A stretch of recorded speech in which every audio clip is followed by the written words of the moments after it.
Somebody has started recording, is it? No, doctor. Now it is. Now the previous lecture was recorded by one of you? Yes, doctor. The previous one is recorded. Okay, all right. Please send the link to me for the recording later. Okay, can you see the slides? Yes, ma'am. Okay, all right. So in the previous lecture, we talked about absorption, distribution, metabolism, and excretion. And I told you that the metabolism is primarily a process by which body tries to eliminate the drug, right? So altogether, metabolism and excretion are the processes for drug elimination, okay? Now, the pharmacokinetic parameter that we use to measure absorption is bioavailability. Often it is represented as F. Volume of distribution is a parameter that we use to measure drug distribution, and elimination is measured by clearance, right? So these are the three main pharmacokinetic parameters which I will try to explain to you, right? Based on these parameters, we can calculate what we say plasma half-life of the drug, and also steady state concentration is another parameter to look into. So one by one, I will go through each one of them and try to explain in the simplest way possible, right? I already mentioned about bioavailability in the previous lecture, but let us try and understand it a bit more in detail. So bioavailability, as I said earlier, is the extent to which a dose of drug reaches circulation or site of action in unchanged form. So what are the key words that you have to remember? To what extent the drug is getting at the desired site, and whether it's circulation or site of action, and we are talking about the unchanged form, not the metabolized form, right? So this is the diagram I showed you earlier. As the drug is administered orally, here we are referring to the orally administered drugs, right? So once the drug is administered orally, it undergoes metabolism while it passes through the gut wall, while it passes through the liver, and finally certain fraction of it reaches into systemic circulation, which is known as the bioavailability. In terms of numbers, let's assume we have administered 200 milligram of the drug and we detect 100 milligram in the blood. But when you give intravenously 200 milligram, what you would expect is entire 200 milligram in the blood, isn't it? That's why we say that IV route gives us 100% bioavailability. Now, in this particular case, how much is the bioavailability in terms of absolute amount, and how much is in terms of fraction? Anybody can answer that?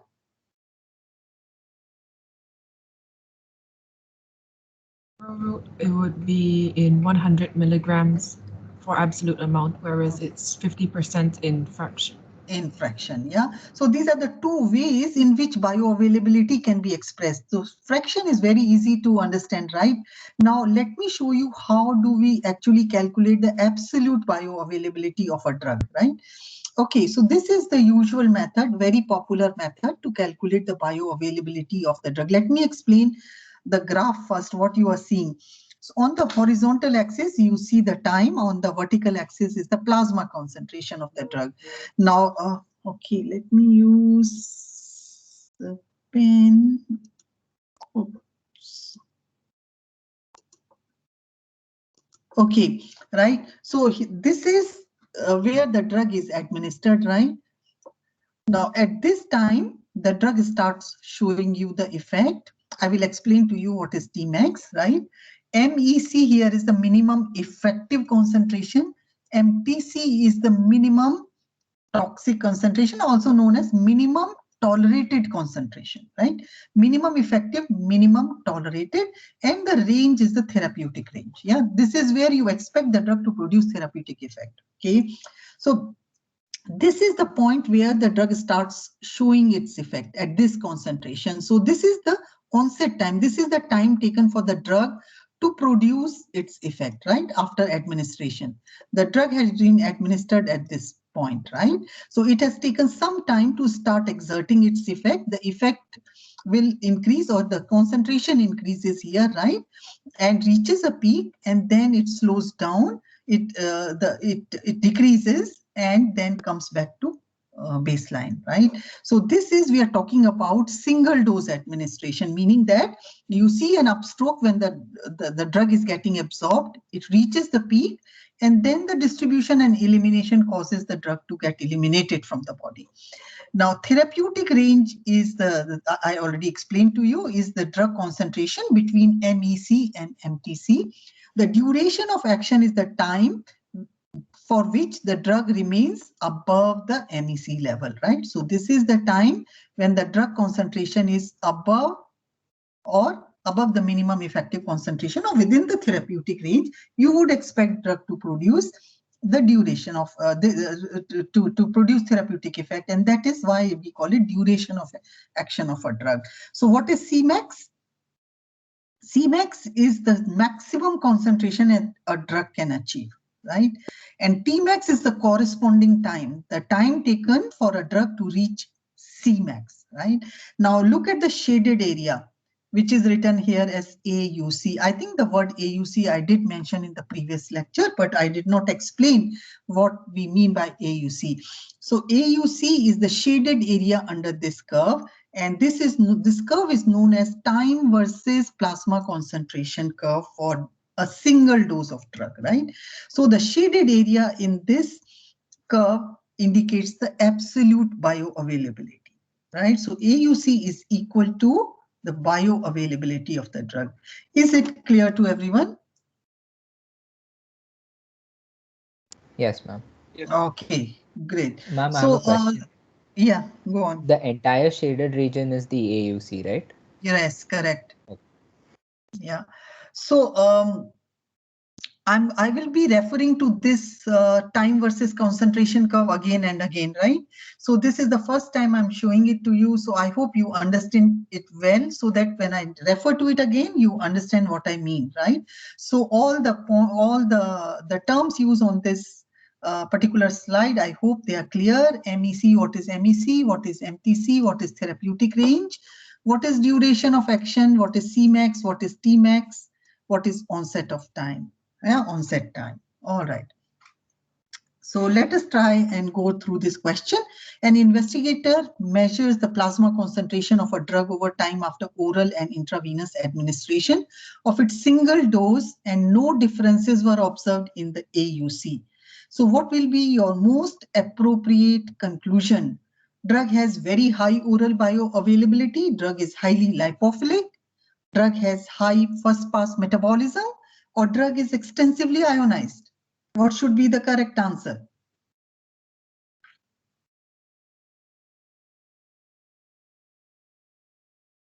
Anyone?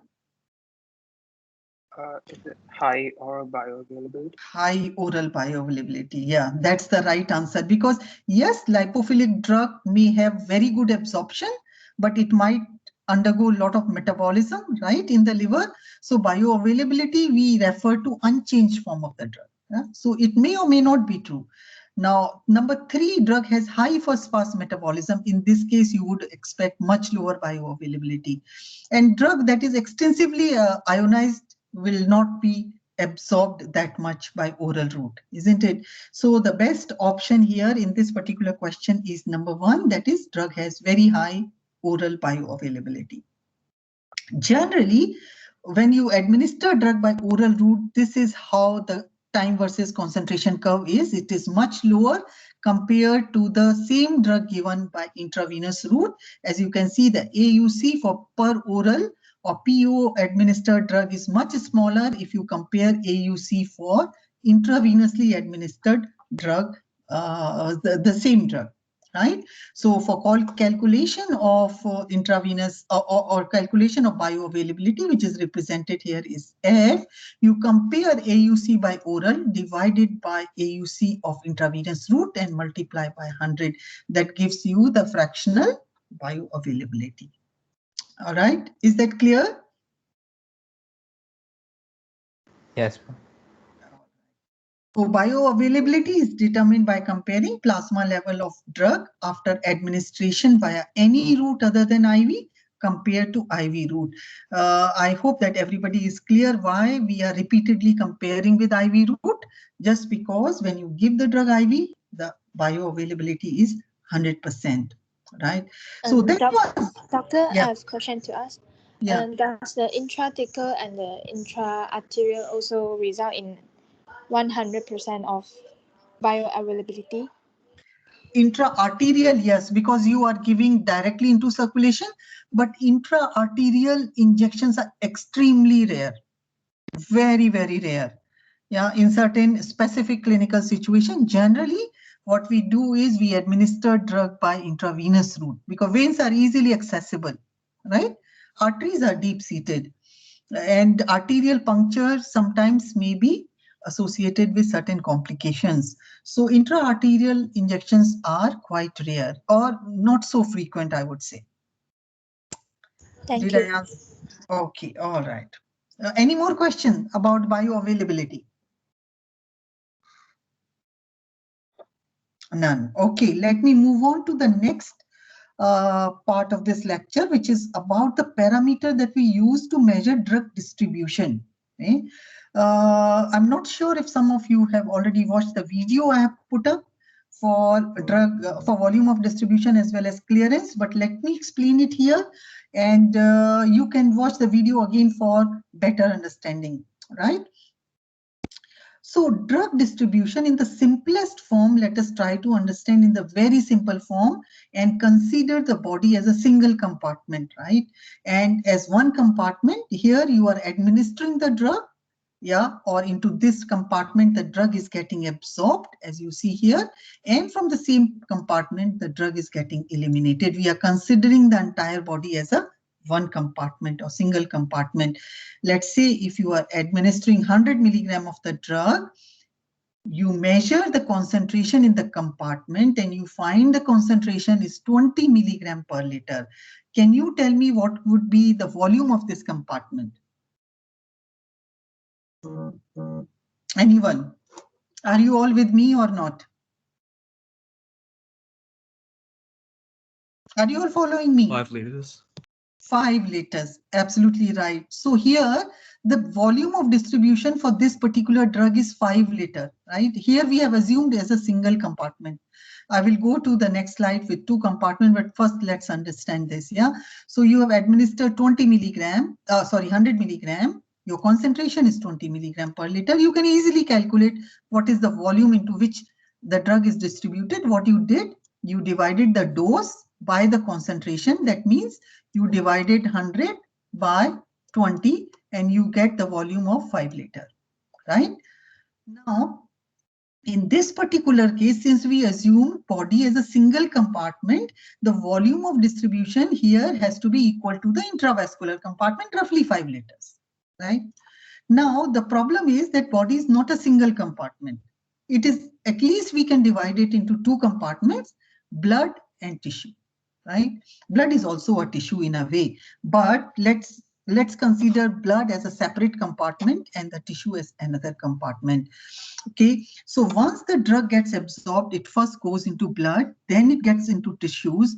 From the tissues, it flows back into blood and then it's eliminated out, right? So here we have to consider body at least consisting of 2 compartments. That means your volume of distribution cannot be just equal to blood compartment. It's much more than the volume of intravascular compartment, right? So let us take an example here. Let's assume we are administering 100 milligram of the drug.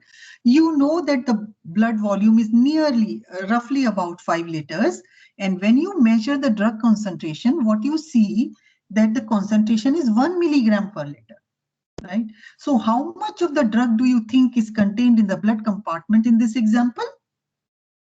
Is it 5 milligrams? Absolutely right. Yeah. So that means 5 milligram is in the blood, right? But you have given 100 milligrams. So where the rest 95 milligram has gone?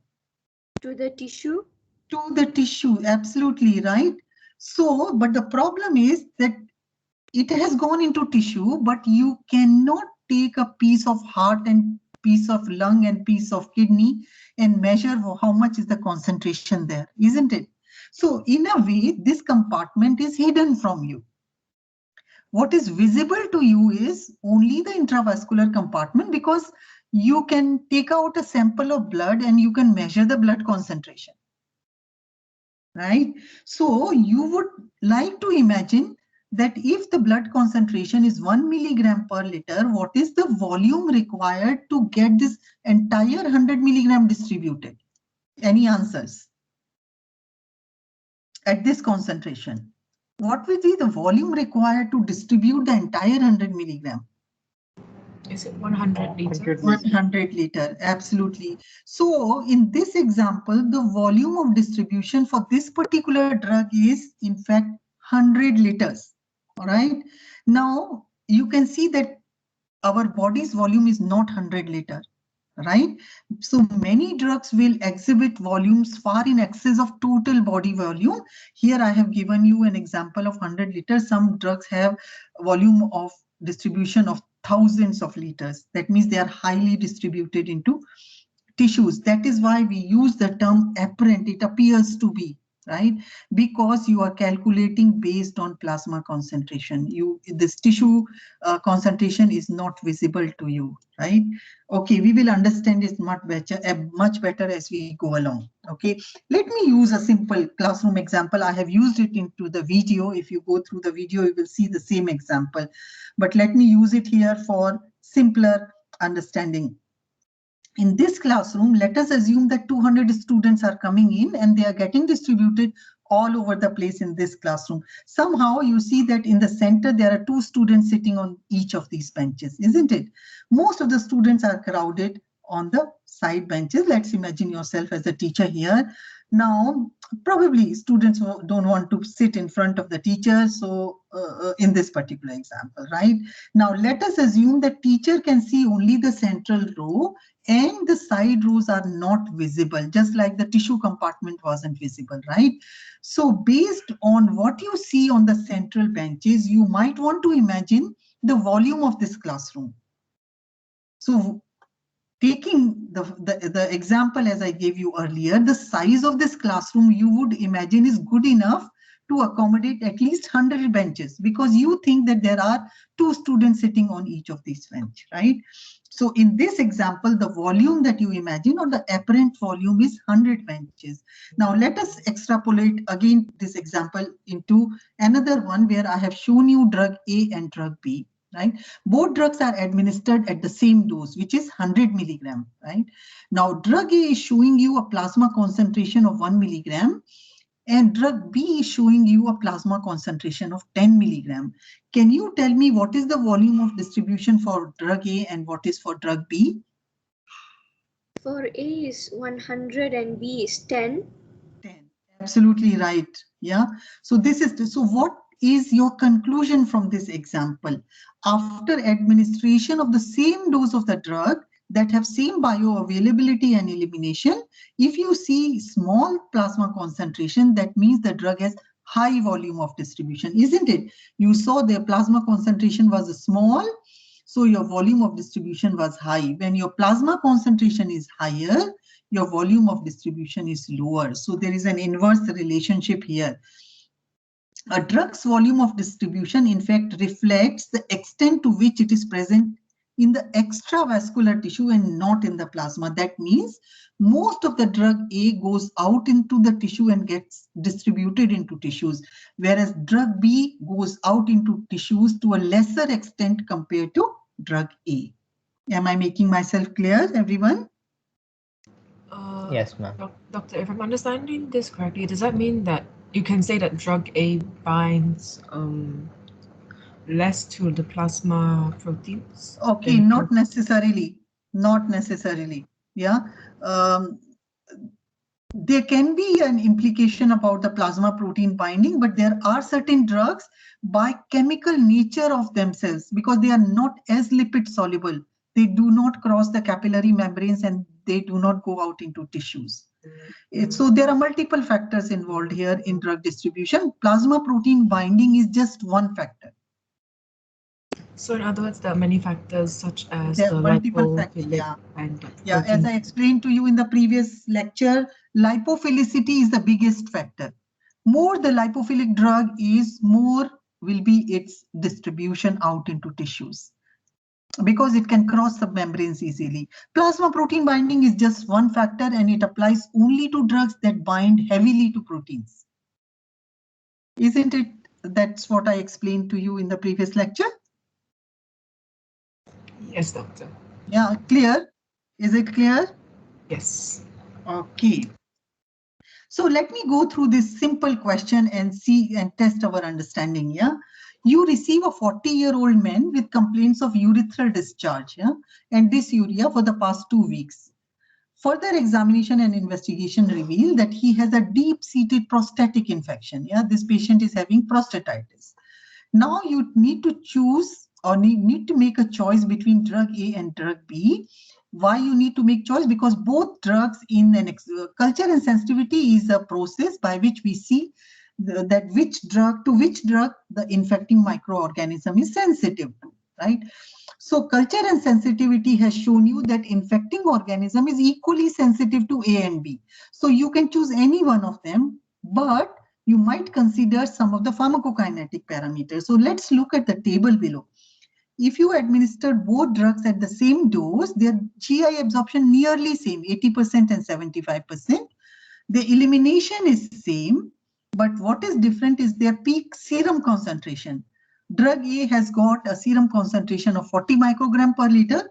Drug B has got a serum concentration of 1.5 microgram per liter. So which drug is most suitable to treat this patient, drug A or drug B? What should be your answer? Drug B. Drug B. And what is the reason?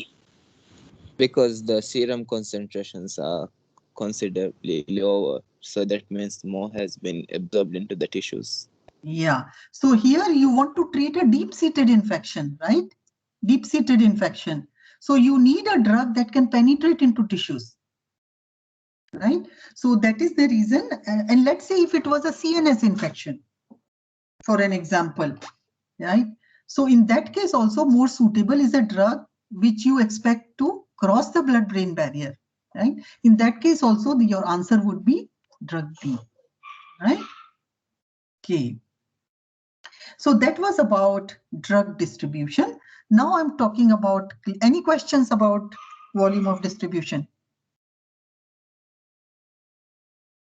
No. All right. Doctor, I just want to ask Yeah. one thing. So, Yeah. correct me if I'm wrong. So, peak serum concentration should always be low, is it? What do you mean by that? Sorry. Like, for example, like if we're given comparison between two drugs, then the peak serum concentration should always be low, is it? And if we are comparing two drugs, right? If we are comparing two drugs where one has a large volume of distribution and the other has a small volume of distribution, then of course the one which has a small volume of distribution will remain in the blood, right? And you will get a large serum concentration. And that is the reason I have given you other parameters. That means the low concentration here is not because it is getting excreted out much faster, not because it is getting much less absorbed. It's mainly because it's getting out into tissues. Do you get my point? Oh yeah. I think I do. Yeah, the reason why I have given you the figures for elimination and GI absorption is so that you understand that even when we are giving the same dose, it is getting absorbed to the same extent, and the same is the elimination. Where is the drug going? If it's not in the serum, it's going into tissues, right? Do you all understand my point? Yeah, I think I do. Okay, great. Doctor. Yeah. Which of these factors is the most important when you're comparing between two drugs? Okay, so when you are comparing two drugs, it depends on what is it that you want to compare. Here I wanted to compare their volume of distribution. Right now, if the differences in the serum concentration may be there, if there is a difference in their clearance, in the elimination, let's say this drug has an elimination of 3 liters per hour, correct? If it is getting eliminated much faster, you would expect its serum concentration much lower, isn't it? It's getting out of the body in the urine. Do you understand? Yeah. Got it. And if its bioavailability, let's say, is 20%, that means it's not getting absorbed. Doesn't matter, you are giving the same dose. Yeah. And that is the reason for its low blood concentration. And this is the reason I gave you these figures, so that you know that both are getting absorbed to the same extent. Their elimination is also same. Then why is the difference in the serum concentration? Yeah, so they're interconnected, right? Yeah. Okay. Yeah. So serum concentration depends on absorption, on distribution, and on elimination. Am I making myself clear? Yeah, it's clear. Okay. Sorry, Dr. All right. I have just Yeah. one more question. Is there Yeah. any case where they would like the drug to stay in the serum? Okay, if you want to treat a blood infection, Oh, for all right. example. Understood. Yeah. So they Yeah. would So want a drug with a lower volume distribution. absolutely, absolutely right. Absolutely right. Thank you. Yeah. So I hope I'm making my lectures clear. Okay. Serum means blood, is it? Yeah, serum is the part of the blood free of cells. You know, the blood has got plasma and cells, right? Yeah. Yeah. So once you clot, you allow the blood to clot, and what the fluid that squeezes out is serum, and it is rich in proteins and the drugs, whatever contents it has. Yeah. So it is the part of the blood other than the cells. So in this case, that means the peak serum concentration is 1.5. That means the dosage has been it has entered the tissues, right? Yes, absolutely. Yes, because absorption is occurring at the same level, elimination is also same. So where is the drug going? Okay. Right? Yeah, thank you. Okay. All right. So let us now talk about clearance. As I told you, clearance is a measure of the drug's elimination. So again, we try to understand the concept of clearance using a single compartment model. So in this example, where we are administering a 200 milligram of the drug in this compartment, which has got a volume of 100 liters. And once you measure the drug concentration, it is 2 milligram per liter. Okay. Now imagine 10 milligram of the drug is leaving this compartment per minute. Okay. So what volume of this compartment will be free of drug per unit time or per minute? Anybody can answer that? 5 liters. Sorry, what's that? 5 liters. 5 liters, yes, because it's easy. There is 2 milligram in 1 liter and 10 milligram is leaving the compartment every minute, right? So the 5 liter of this volume will be free of drug per unit time, right? So the figure 10 milligram per minute is known as rate of drug elimination, whereas 5 liter per minute is clearance, drug clearance, all right? It is theoretical volume, of course, right? So how do we calculate clearance? You divide the rate of drug elimination by its plasma concentration. So in this example, you divided 10 by 2 and you got the answer 5, which is your clearance. Now, clearance, as I told you earlier, is the measure of the availability of the body, ability of the body to eliminate the drug. Let me use the same classroom example here where 2 students are sitting on the central rows. Now let's imagine 10 students are leaving the classroom every hour. Okay. So in this particular example, if we want to extrapolate the same concept, elimination here is 10 students per minute, but the clearance is 5 benches per minute, right? So in other words, 10 milligram per hour or clearance is 5 liter per hour if I am extrapolating the same numbers to the example of drug clearance. Okay, am I making myself clear? Yes. Okay, so let me define clearance now using the examples that I gave you on the previous slides. Clearance is defined as the theoretical volume of plasma from which the drug is completely removed per unit time. And how do you express it? In terms of milliliters per minute per kilogram by body weight. Yeah, sometimes we express by per kilogram body weight, right? So expression units is milliliters per minute. Okay.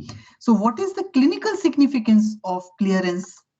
It is used for calculation of maintenance dose.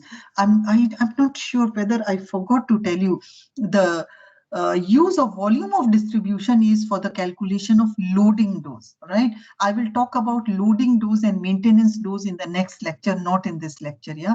But you need to understand these basic pharmacokinetic parameters to understand the dosing, right? So volume of distribution, which I explained to you on the previous slides, is used for calculation of loading dose, whereas clearance is used to calculate maintenance dose, right? This is the same thing which I explained to you, all right? Okay, now having understood the basic parameters, volume of distribution and clearance, now let us try and understand what do we mean by half-life. Okay, half-life is usually expressed as T half. Okay, so T half is the time required to change the amount of drug in the body by half. And when we are referring to the plasma concentration or serum concentration, we call it plasma elimination half-life or plasma half-life. And it is usually expressed at 0.693 divided by K. I will not go into details how this formula is derived. You can just remember that T half is inversely proportional to K, and what is K? K is known as elimination rate constant. Okay, again, this is not so important for you to remember because the K is actually a ratio of clearance divided by volume of distribution. I will not go into details how it is derived, but what we simply do is we will replace K with CL divided by VD. So this is what you finally get, right? So the one which I have highlighted inside the red box is the one which you need to remember, okay? So what you see here, half-life is equal to 0.693 multiplied by VD divided by CL.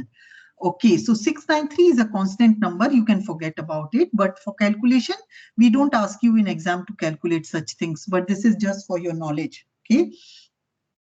But important thing to know is the relationship here. So T half is directly proportional to VD. That means larger the VD, larger will be T half.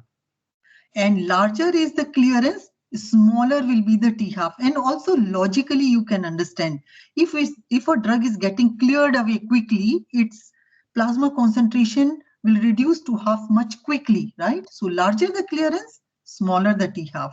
Large the volume of distribution, that means it's going to take longer for the drug to get eliminated from the body, right? So larger the volume of distribution, longer is the half-life. So the relationship here is very important. Okay, so T half actually depends on both the clearance and volume of distribution. And other thing which students often confuse is that T half does not predict the duration of action, because you will learn more about duration of action when we talk about pharmacodynamics. Duration of action of a drug is an interplay between kinetics and dynamics, right? So T half doesn't tell you about the duration of action. Some of the drugs have a very short half-life, but they have a long duration of action. Okay, so T half is not a predictor of duration of action. So what is the significance? What is the reason we want to know about the half-life of a drug? The reason is that T half tells us about the time required for a drug to reach its steady state concentration. All right. So next I'm going to explain to you what do we mean by steady state concentration before I show you how it actually controls the time required to reach steady state concentration. But before I go any further, do you understand what I mean by T half? Is Doctor, it clear? Yeah. So the plasma half-life of a drug is dependent on specific drugs itself, right? Yeah, every drug has got its own half-life. So what influences that? It is influenced by two factors. I showed you here, mainly the VD and CL. CL is clear. What about its own half-life, like the drug's half-life? It's some drugs have a shorter half-life, its own half-life. We're talking about the plasma half-life, right? Yeah, so half-life is actually the time required for the drug to get eliminated or to reduce its concentration by half, isn't it? Look at the definition. So it is the time required for the drug to reduce its concentration by half. It is time, right? So okay. So the elimination rate or the rate at which it is leaving the body will depend on VD and CL. Yeah. Correct? Understood? Yes. Okay. Right. So let us try and understand steady state concentration. We will come back to T half then. Okay. So what do we mean by steady state? It is an English word which tells you what it means, right? At a steady state, the rate of drug administration is equal to its rate of elimination. That means the rate in is equal to rate out, so that you get a steady state in the plasma. Right? Why it is important? Because once you get a steady state, you expect a steady therapeutic effect. Right? So when you administer repeated doses, so far I was talking about a single dose. Remember the time versus concentration curve that I showed you earlier? I was mentioning that it is single dose. Now, in clinical practice, you do not treat patients generally with a single dose. You give repeated doses, right? 2 times a day, 3 times a day, or even once a day for 7 days, right? That is also a repeated dosing. So when you administer repeated doses of a drug at an interval equal to 1 half-life, yeah, this half-life, as I said, varies for drugs. It can be 6 hours, it can be 12 hours, it can be 1 week or 1 month, right? So steady state is reached in 4.5 half-life. Okay, this is an important number, and I will explain to you why it takes 4.5 half-lives. Okay?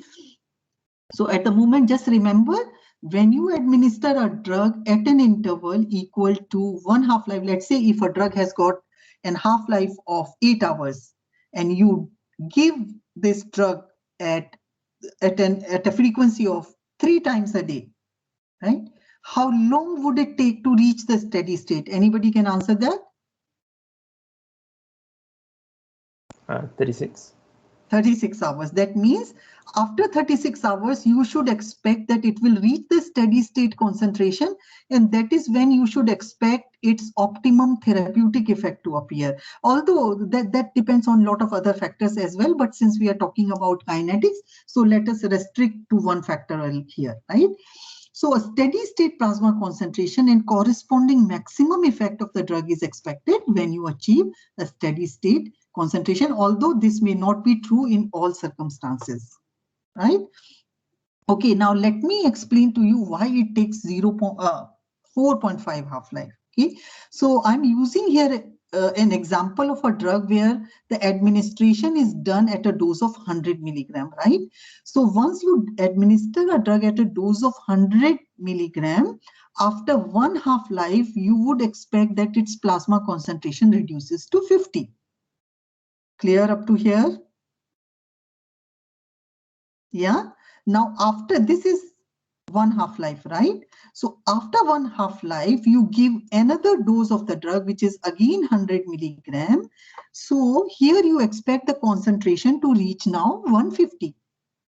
Now next half-life, the concentration is going to go down to 75. Now at this time, because again it's 1 half-life, you go another dose and the concentration goes back to 175. Of life, it reduces to 87.5, and then another dose comes in, it goes to 187.5. Next half-life goes to 94, another dose, it goes to 194, next one 97, it goes to 197, and so on, right? Now, if you look at the mean of it, now almost after 5 half-lives, what you see, almost a plateau has reached. Right, 194, 197, and 200 is nearly the same, right? So here you see that steady state has reached after nearly 4.5 or 4 to 5 half-lives. Is it clear? This example is clear to everyone? Yes, ma'am. Yeah.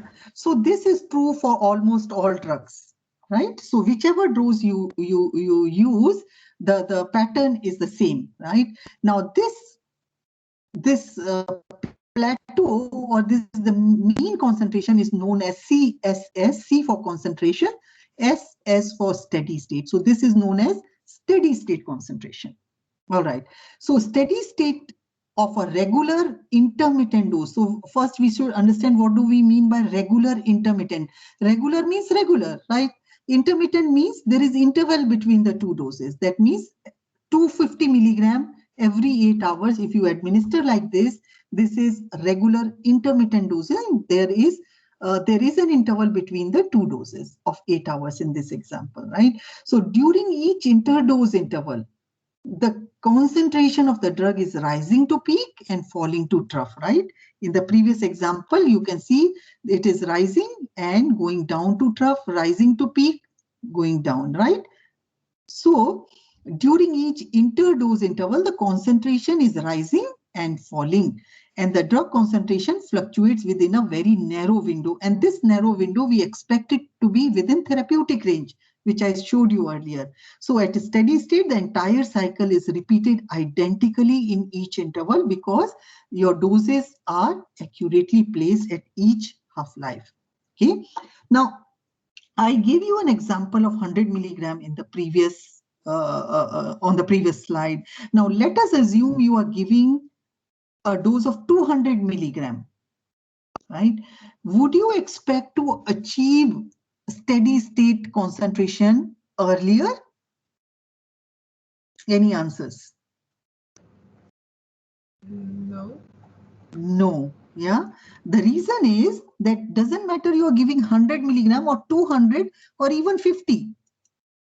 It is going to take the same time to reach the steady state concentration, which is 4.5 half-life, 4.5 half-life. However, with increasing dose, you will see that your CSS is higher. Your steady state concentration is higher, right? Here it is nearly 150 and here it is around 350, right? Or around 300. So time required to reach the CSS remains unchanged unless you change the half-life itself. Increase in the dose increases the average half-life, and the same is true if you reduce the dose. That means if you reduce the dose, the time required to reach CSS still remains unchanged, but your CSS will reduce. This is a very, very important concept, and we will use this concept to answer some of the questions that I posed on the first slide to start this lecture. Is it clear to everyone? Doctor, what causes it to level off? So what causes? What causes it to level off? What's causing it to level off after almost 5? It levels off because at this time the rate at which it's getting into the body and the rate at which it's leaving the body becomes equal. Oh, okay. Okay, so that is the reason you see almost a plateau there. Yeah. Okay, all right. Okay. Now, based on what we have learned, let us understand one more concept, which is about first order kinetics and zero order kinetics. Yeah, I'll try to make it simple for your understanding again. So first order kinetics, majority of drugs follow, and when we talk about first order kinetics, we are saying that a constant fraction of the administered amount is excreted per unit time. So let us again try and understand with the help of single compartment model. Here we have administered 100 milligram of the drug. The volume of the compartment is 100 liter. Your concentration here is 1 milligram per liter, and the drug is leaving this compartment at a rate of 10 milligram per minute. So what will be your clearance here? Anyone? Would it be 10 liters per minute? Yes. Yeah. 10. Very good. Now, let us assume that you are administering, instead of you have increased the dose from 100 to you have increased the dose to 200 milligram. Your volume is still the same, 100 liter. So you get a concentration of 2 milligram per liter. But by definition of first order kinetic, we said the constant fraction, right? So here, if it was 10%, again, 10% is getting eliminated. So how much will be in terms of the absolute amount here? 20 milligrams. 20 milligram, correct. So what will the clearance now? 10 liters per minute. 10. Absolutely. So what you see here with first order kinetics, yeah, even if you have increased or you have doubled the dose, since it is constant fraction, your amount excreted per minute has increased, and that has kept the clearance constant. Now your volume hasn't changed, your clearance hasn't changed. What about the half-life? Would you expect it to be changed? No. No. So what you are getting from this slide, for drugs that follow first order kinetics, their clearance doesn't change, right? And that is the reason their half-life also remains constant, even if you increase the dose, right? So a constant fraction, I'm summarizing here what I have explained on previous slides. For drugs that follow first order kinetics, a constant fraction is, the keyword here is the fraction, right?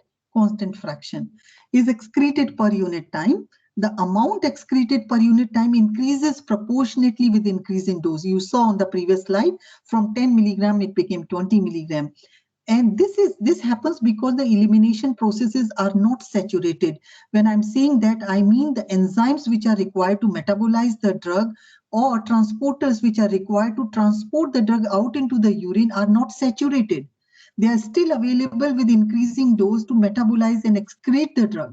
Your elimination processes are still working. That is why the drug can get eliminated even at higher doses, and this keeps your clearance constant. Once your clearance is constant, your volume of distribution is constant. T-half doesn't change with increase in dose. Oh, so this is a typo here, yeah?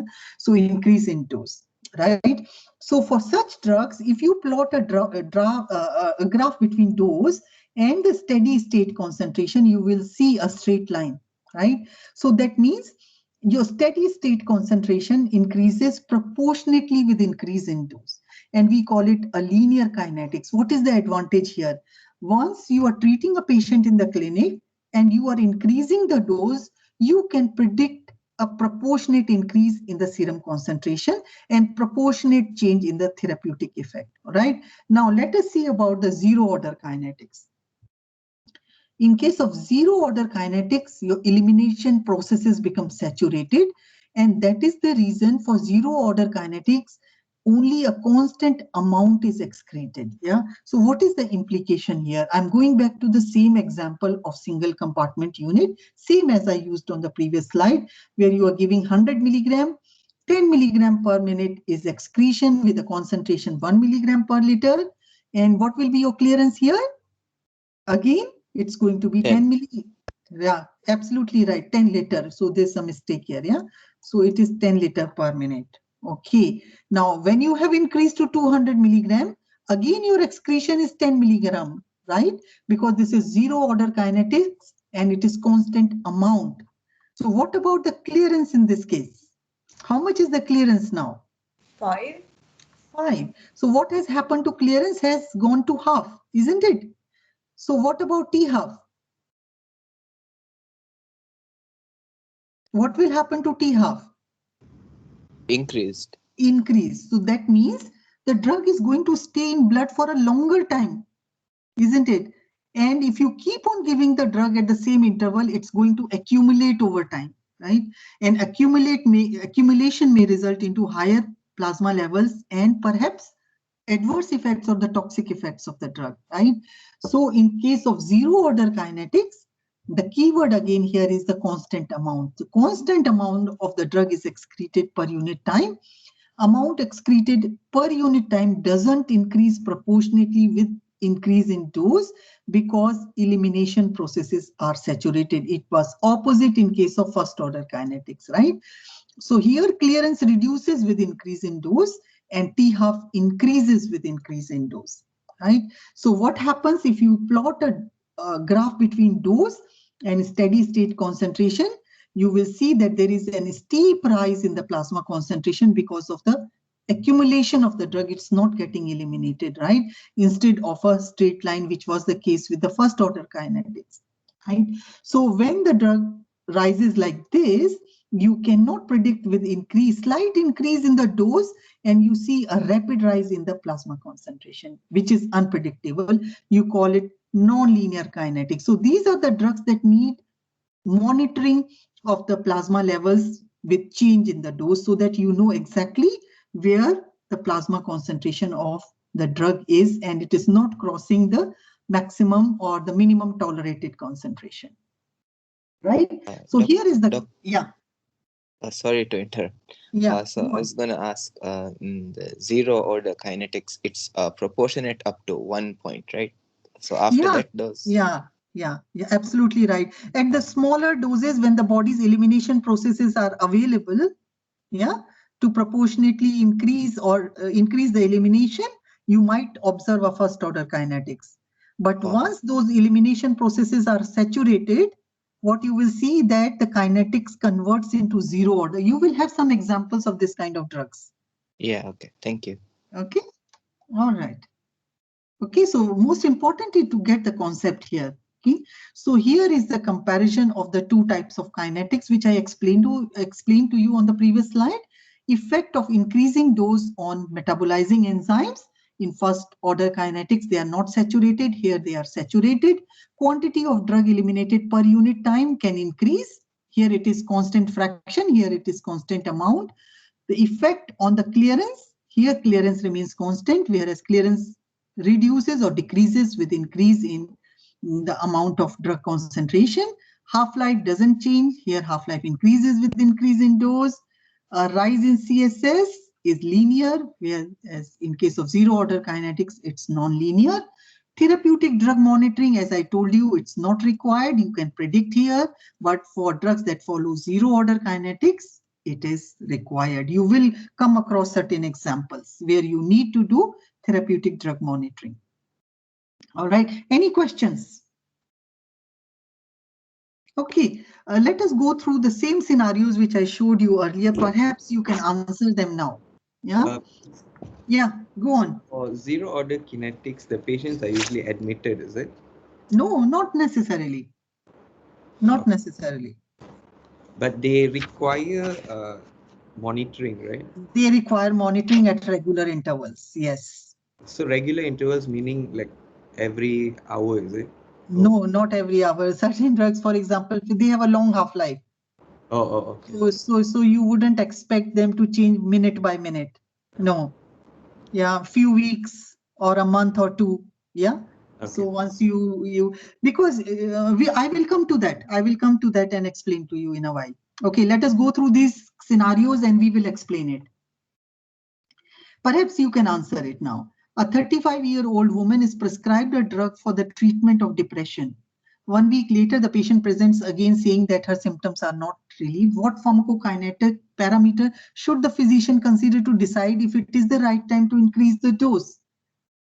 Could you answer this now, having understood the basic concepts? When do you expect the patient to get relief of her symptoms after starting a medication?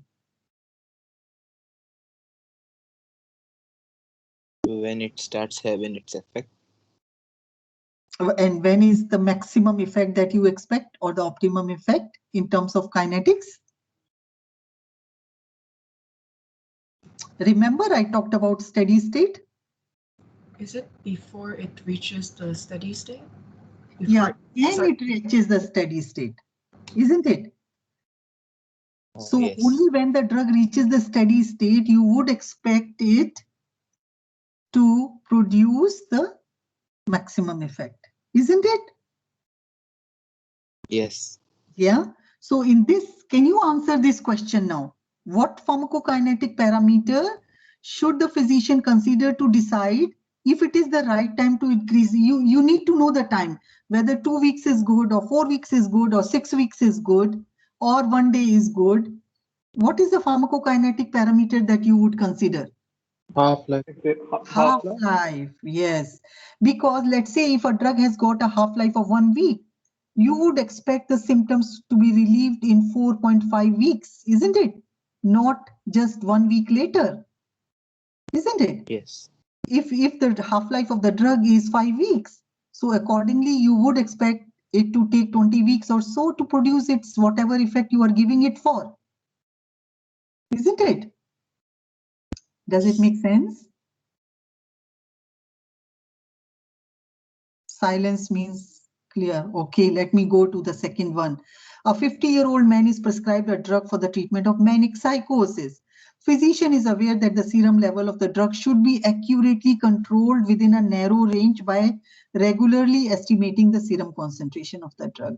What pharmacokinetic parameter should the physician consider to decide if it is the right time to estimate the serum level of the drug after starting the treatment? What would be your answer? And a bit of it is taking into account your last question as well. Would it be the volume of distribution? Would it tell you about the time? No. It is about what is the correct time you want the serum concentration or the serum level to be checked. Is it half-life again? Again half-life, yeah, because you would expect the serum concentration to reach the steady state in 4.5 half-life. That is when, if you do early, you wouldn't know the exact serum concentration or the concentration which will arrive in 4.5 half-life. Let's say you expect steady state in 4 weeks and you are measuring the concentration in 1 week. It will continue to rise over next few weeks, isn't it? You wouldn't know the maximum of it, isn't it? Yes. Yeah. So I hope I answered your previous question as well. Is it clear? Yeah. Okay. Let us see the scenario number 3. A 60-year-old man is prescribed a drug for the treatment of diabetes. Lately, his renal functions are deteriorating. Here we are assuming that the drug is excreted in urine. What pharmacokinetic parameter should the physician consider to decide if the dose adjustment is required? Is it also half-life? It is more about clearance here, right? If the clearance is getting smaller because the patient has got impaired renal function, he is not able to clear out the drug, the half-life is going to increase, right?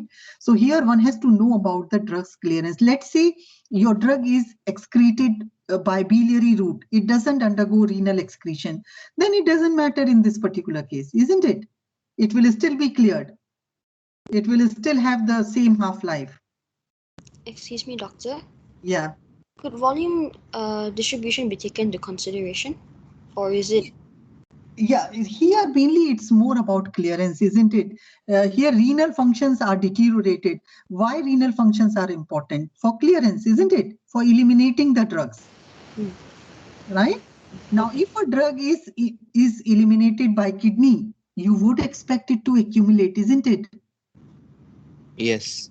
But if the drug is eliminated by liver, for example, very little it's excreted in urine, you wouldn't expect, you wouldn't bother much about its accumulation. Am I making myself clear? Could you explain the last point again, doctor? Okay, if let's say I told you in the previous lecture that yes, kidneys are the main route of excretion, but certain drugs undergo major excretion by biliary route. You will come across certain examples, right? So it doesn't need really a very good kidney function to get cleared from the body. In that case, it's not going to accumulate. Its clearance would still be maintained, isn't it? Okay, thank you, doctor. Yeah. Okay, so let's go through the last one. Digoxin is the drug used for the treatment of congestive cardiac failure. What pharmacokinetic parameters should the physician consider to decide if a loading dose is needed? Let's say if the doctor wants to achieve the plasma concentration quickly, although I will talk about loading dose later. There is a typo here. I'm referring to dose here. Okay. So what pharmacokinetic parameter is important to know about loading dose? Volume of distribution. Volume distribution. Yeah, very good. I will talk about loading and maintenance dose later in the next lecture, which is tomorrow. Yeah, just try to grasp the main basic concepts here. Okay, so let me summarize, and if you have any more questions, I will stay back to answer those if you don't have any more teaching sessions. Okay. So bioavailability of a drug is calculated by comparing AUC by any route with that of IV route. Yeah, I'm sure this is clear. Higher the first pass metabolism, poorer will be the bioavailability. Volume of distribution of a drug indicates the extent of its extravascular distribution as compared to intravascular distribution. Larger the extravascular distribution, larger is the VD. Okay? Clearance indicates the volume of plasma cleared of drug per unit time.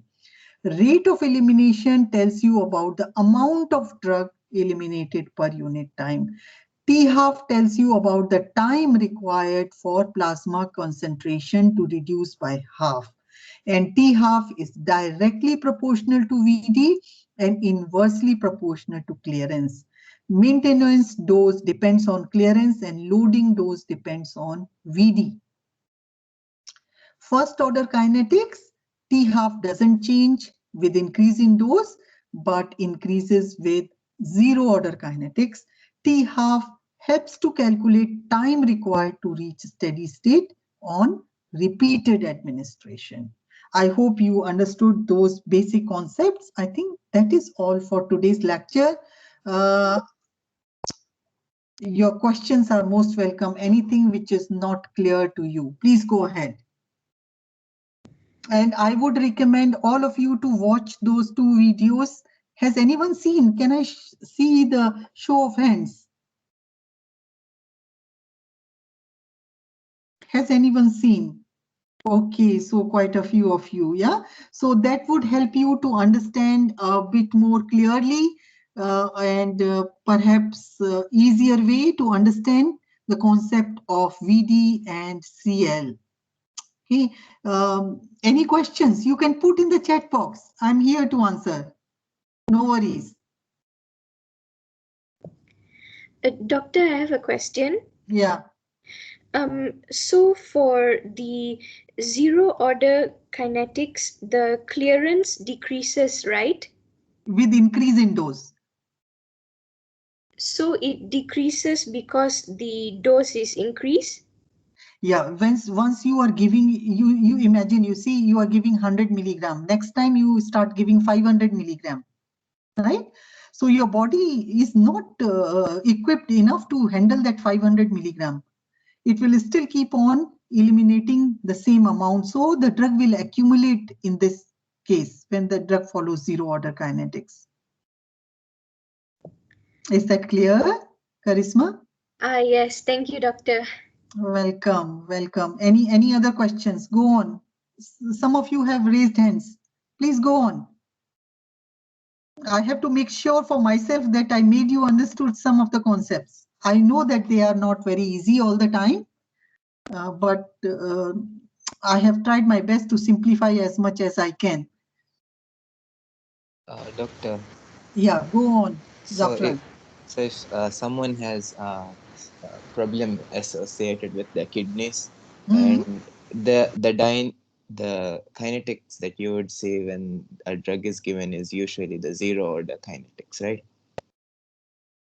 Sorry, Zafran, I didn't understand your question. Can you repeat that? You are saying that a drug is So a person has got impaired renal function, right? Yes. And when Okay. you're given that person the drug, you would expect them to follow the route of the zero order kinetics, right? Okay, Because in case the drug is eliminated by renal route. yes. Yeah, if it you is would like expect, absolutely, you would expect the drug to accumulate, and that is the reason you have to modify the dose. You must reduce the dose because that person is not able to excrete the drug at the same rate. Oh, okay. Yeah, So or use an alternative.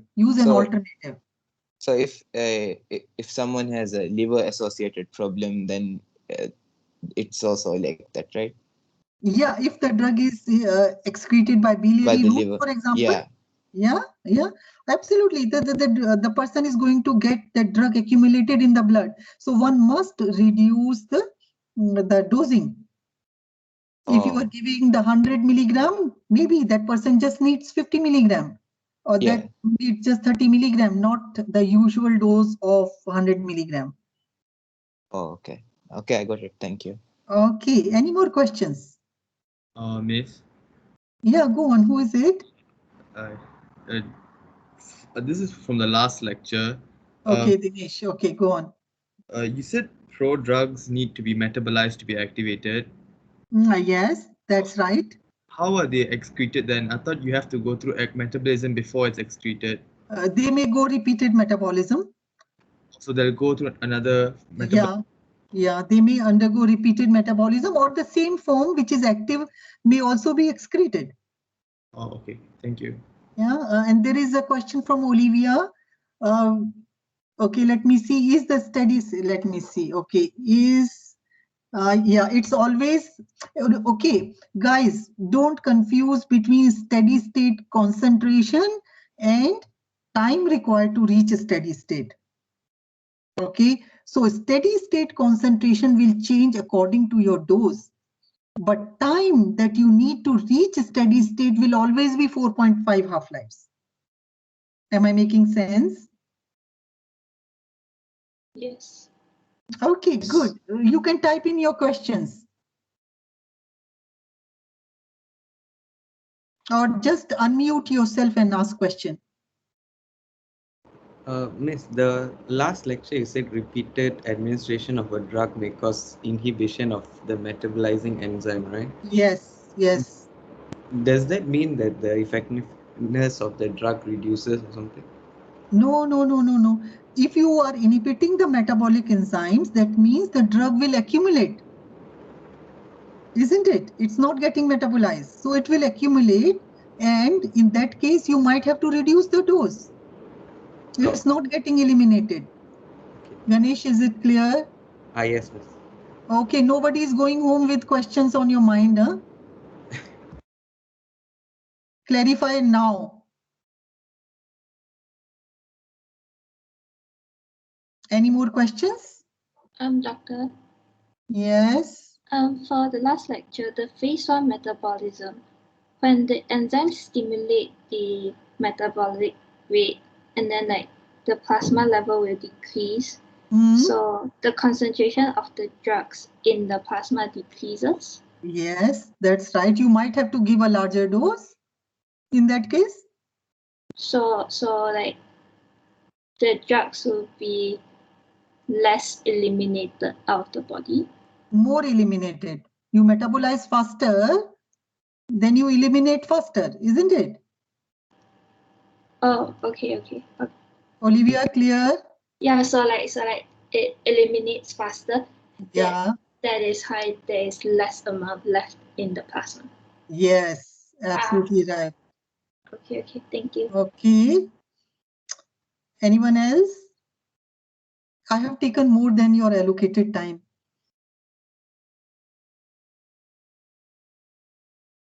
Any questions?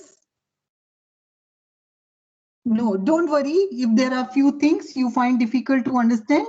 In tomorrow's lecture, it will be most of it will be repetition of what I have already told you. Please go through the videos, try to understand the concepts, and I will talk again about similar things tomorrow. And we are going through these concepts again and again, because when you go to systemic pharmacology, we will not be repeating the same things, right? So it is good that you understand from now on. Okay, so no more question. I don't see any hands now. Okay, thank you, everyone. Have a good evening. Thanks. Thank you, Karishma, Doctor. you have any question? No, thank you, Doctor. Okay, welcome. Thank you. Thank you, Doctor. Thank you, Doctor. Thanks. Thank you, Thank Doctor. Thank you, Doctor. Thank you, Doctor. Thank you, Doctor. Thank you, Doctor. Thank you, Doctor. Thank you, Doctor.